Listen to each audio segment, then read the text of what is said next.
Hey guys, welcome back to Inchworm Gardens. My name's Jared. I'm here in Middle Tennessee, Zone 7A. It's a beautiful 66 degrees Fahrenheit, April 25th. And today's the day I'm planting my tomatoes outside. Now it's been about 8 weeks since I started these guys inside from seed. As you can tell, they're tall, they're healthy, and they're just asking to go in the ground.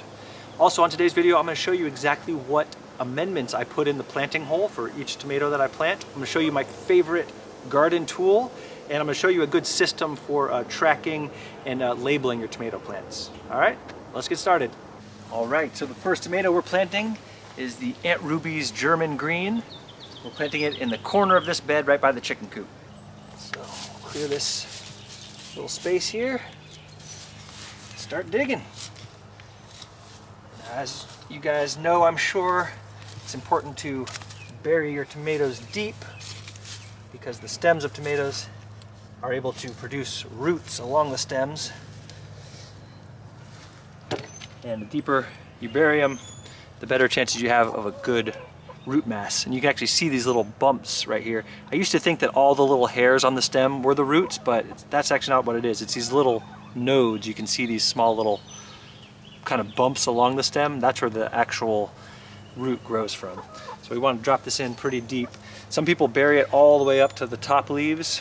I'm not going to go that crazy. I'll probably do it maybe, I don't know, 6 inches or so. Just what I'm doing. All right, let's keep digging. All right, so we have our hole dug. So here's the first amendment that I use. This is bone meal. So this is a good source of phosphorus. Plants use phosphorus to help with strong root growth. So that's why you put phosphorus down when planting a new plant like this. So you take a pinch and just a good sprinkle in that planting hole. Next thing that I put in there is this Job's Organic All-Purpose Plant Food. So this is a slow release fertilizer. So this will continue to break down and feed the plant. Now this is not immediately available, so that means these little granules have to be broken down by the soil life and then released into the soil for the plant to uptake those nutrients. So I'll show you what we're going to do after planting to get some immediate nutrients to the plant, and that's with a liquid fertilizer. So a little handful of that granule fertilizer in there. And the other thing I use is worm castings. So this just has some good nutrients and supports soil life. So a little bit of that. All right, tomatoes ready to go in. I'm just gonna kind of gently release it from there. Looks nice. Roots look happy. And drop it down in this hole here. Then we're gonna start filling this backfill. Same soil we just dug up. Pack it in.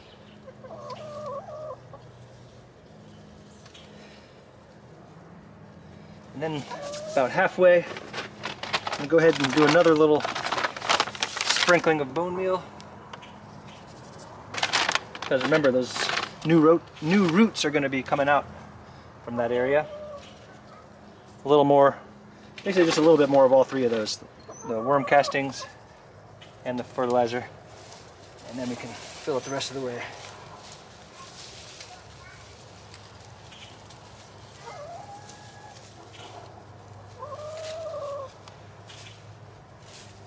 All right, so you can see we buried that first set of leaves. This definitely could have been buried deeper, but when they're really tall, it's just a little more difficult to dig a really deep hole. But that's good enough. Looks happy. And as he gets a little bit taller, we'll tie him up with a little bit of with this string, which I'll show you what I use. All right, there you go. First one's done. All right, the next one is an orange Rousselini, which is a red kind of cherry, large cherry type tomato. So we do the same thing, clear off some of the mulch on top, start digging.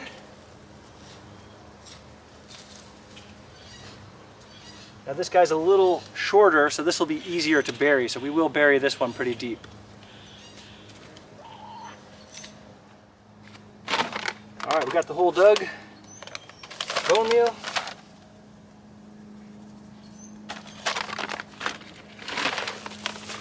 slow release fertilizer. This is a 4-4-4. That means it has 4% nitrogen, 4% phosphorus, and 4% potassium. So nice, low, not super strong. Be a good, even feed throughout the season, or at least for a few months, and then we'll maybe replenish it. All right, and the worm castings.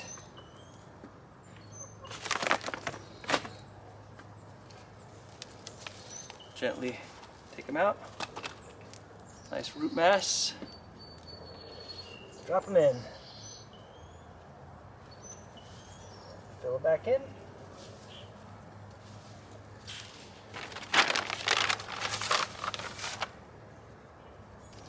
Another little round of the goodies.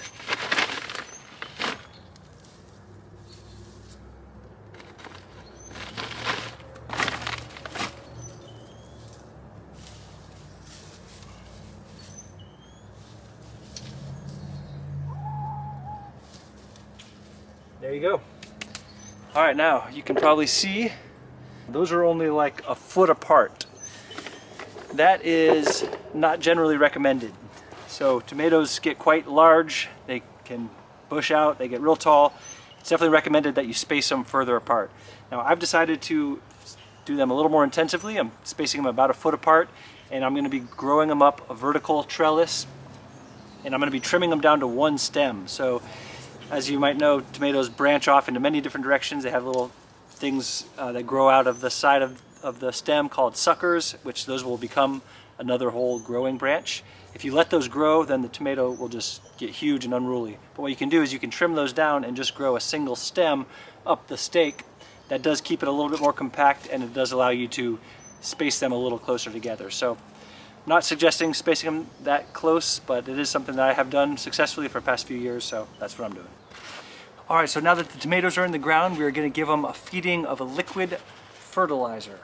So this is what I'm using this year. This is Neptune's Harvest Tomato and Veg. It is a 2-4-2. So that's 2% nitrogen, 2% phosphorus, and 2% potassium. So this is immediately bioavailable. That means when you pour this over the tomato plants, they can immediately soak up those nutrients. So you want to do this as a part of the planting process. And that's real easy. So it's basically 1 ounce per gallon of water. This is a 2 ounce little glass thing, or plastic shot glass. So there's 1 ounce. Pour that in our watering can. Fill it up with water.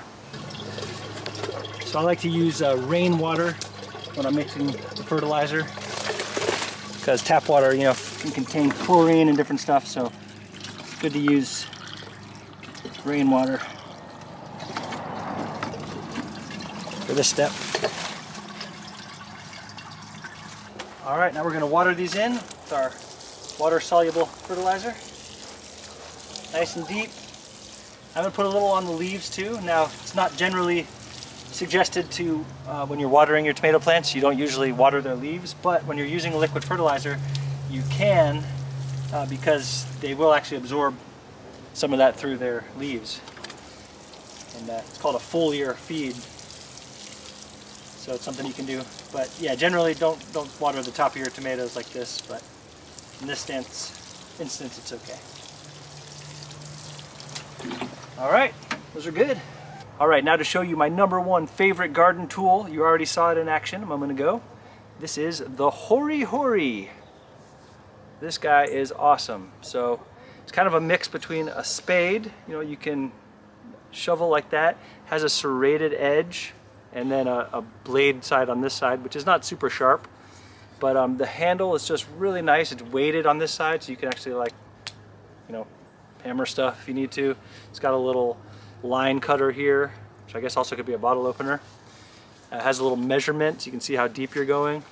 But I think it's just the feel of it. The weight of it. It's just really nice. It digs really easy. You can cut roots.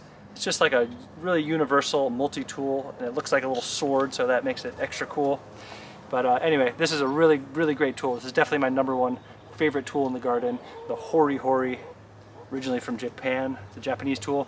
This one is from Bare Bones. I like this look. They have a lot of different general styles of it, but I like the look of this Bare Bones Hori Hori. So that's my favorite garden tool. All right, the other thing I wanted to show you is the string that I use to tie up my tomatoes. So this is a cool string that's stretchy, see? So this is important because if you use something that's too stiff, like a twine or something, and you're tying up your tomatoes and the wind blows, there's no give, and that could actually snap the stem. So having something that has a little give to it is really nice. I'm not sure what this stuff is for exactly. I'll find the product and put a link down below, but this works great. It does deteriorate over time, but it definitely will last the full season. So yeah, I just use this stuff, tie up the tomatoes.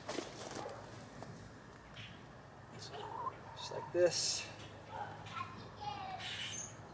There you go, so it's tied to the stake there. You can see it can move a little bit, but it'll stay nicely. And then as it grows up, you can just continue to tie it up the stake. Okay, the other thing I wanted to show you is a system that I have for keeping track of your plants. So the little white labels are totally fine. You can use those, but when you have a whole bunch of stuff, especially when you're starting seeds, having an individual label for every single plant might get a little much. So what I do is actually make like a little key. So this, as you can see, this is basically the entire layout of my garden broken down by square feet, and I write in everything I plant. So you can use this in conjunction with the label. So if you ever lose a label, if it gets, blown away or someone removes it, then you have a backup record of what you planted. Or you just don't have to use labels at all, which is what I do. I don't have any labels, but I do keep track of them in here if I need to refer to them. So I just thought it was a good little method. One thing that does help is for seed starting especially. So what I did here is I broke down into little 6 cells, you see, and I labeled them with a little letter, and I'll write that letter on the cell. So just using that kind of little key system other than a label for everything. That's just a suggestion. But on that note, I do like some labels. I'm gonna show you a cool thing I discovered for labeling tomatoes. I know I'm a hypocrite, I just said you don't have to, but check this out. This is a piece of a blind. This is, I guess, I'm not sure what they're called. I don't know if they're Venetian blinds. I don't know if that's the correct term, but it's kind of like the hardwood blinds. I found out that if you cut these up, you can write on them with Sharpie, and they last the whole season, and then by the end of the season, they fade away, and then you can do it again every year. So let me show you what I have right here. All right, so you can see that I cut off a little piece of that blind. I drilled 2 holes, and I put a string around it, and I have it hanging on each one of my stakes, because I do like seeing my tomatoes labeled because I'm proud of them. I like to see the different varieties. But this is cool that look, you see it's completely clear and clean. This is the 3rd year that I wrote on this little square with Sharpie. It lasted the whole season. By the end of the season, it wore away, but it's not worn down at all. There's no weathering issues. They look like they're just brand new labels. So I thought that was pretty cool. You can use these, you can write on with a Sharpie, and then by the end of the season they'll be gone, but that's okay. Then you just rewrite them for the next year. All right guys, I'm gonna get back to planting the rest of these tomatoes. Thanks so much for watching. See you again soon.